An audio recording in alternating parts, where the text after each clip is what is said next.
生活小貼士，鋁窗保養冷知識。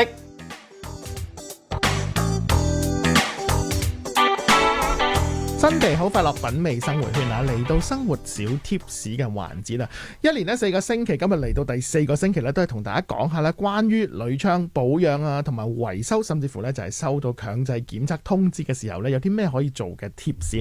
頭先都提過啦，鋁窗保養小貼士。嗱，我相信呢講到保養呢一個字呢，大家都會諗一啲電器啊，甚至乎可能係一啲即係衫啊，點樣去做一啲保養。但係其實呢，你嘅鋁窗，你有冇好好嘅愛錫佢？甚至乎你平時有冇呢唔適當去用佢呢？一樣呢可以導致到呢隻鋁窗可以用耐啲啊，定係呢話好快呢就會出現問題啊？當然啦，我唔係專家，你請翻呢一方面嘅專家，佢係嚟自呢陽光鋁窗嘅 Tasco。Tasco 你好，早晨。Hello， 早晨你好。喂，之前呢，你俾咗好多 tips 我哋啦，由強制驗窗到我哋裝修到颱風季節，今日呢。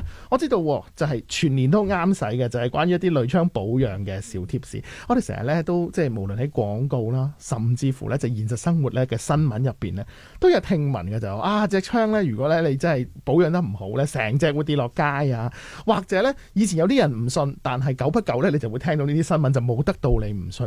其實跌窗落街係咪真係咁普遍，同埋點解會搞到咁樣嘅咧？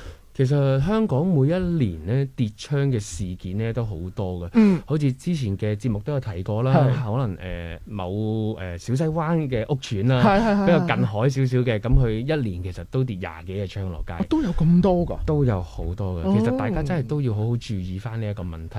咁點樣去保養嗰個窗咧？咁其實當然第一樣嘢就係你唔好去人為破壞佢啦。咁第二樣嘢其實就唔好加重佢嘅負荷。咁其實香港地就寸金尺土啦，咁好多人都冇位晾衫，咁而選擇咗就將啲衫咧晾咗喺個窗嘅上面，咁啊甚至乎可能係掛咗喺個窗架上面。咁其實當你加重咗佢嘅負荷嘅時候咧，咁個窗架會有機會係鬆脫啦，或者係變形啦。咁當你有呢啲情況，再可能個窗已經移咗位啦，你閂埋嚟嘅時候，個窗架就好容易有機會會斷，咁啊導致就係個窗會跌咗落街。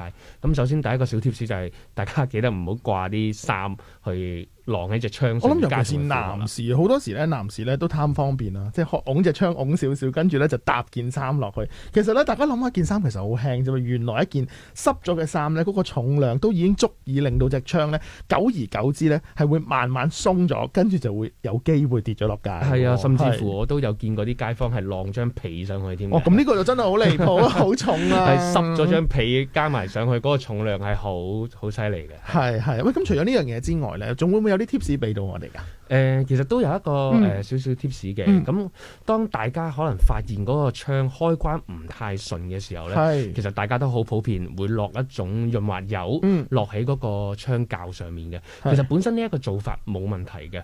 咁但係如果嗰個潤滑油其實正確嘅做法，你落完去之後咧，其實係要用翻一啲清水啦，或者毛巾咧去抹翻乾淨。即係事後都要處理嘅。事後都要處理佢，因為點解咧？因為其實嗰種嘅潤滑油啦，佢淨係得15%係一個礦物油嚟嘅。咁其餘嘅其實都會有少少輕微嘅腐蝕成分。咁當你落咗落去唔處理佢嘅時候咧，其實佢會加速令到本身不鏽鋼嘅窗鉸嗰個，其實本身不鏽鋼嘅材質都好耐用嘅，但係你落咗唔理佢，就破壞咗佢表面嗰啲保護層，咁啊令到佢更加容易老化，更加容易生鏽。明白。係啦，咁同埋如果你落得太多都唔好啦。如果你嘅窗太過潤滑嘅話，咁你就好似趟門咁，就俾風好容易吹開啦。咁啊都唔係話太建議落太多嘅呢啲情況。咁其實當然最好嘅一個保養啦，就係你自己定期或者係當你發現個窗真係即刻有問題嘅時候啦，咁啊揾師傅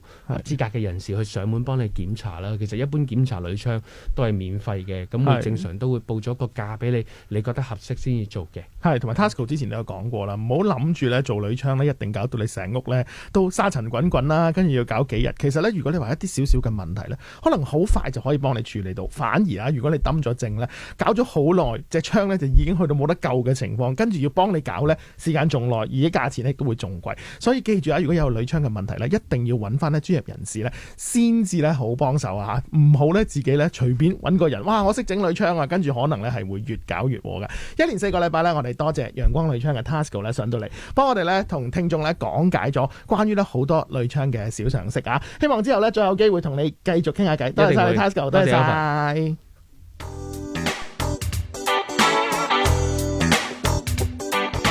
生活小貼士，鋁窗保養冷知識。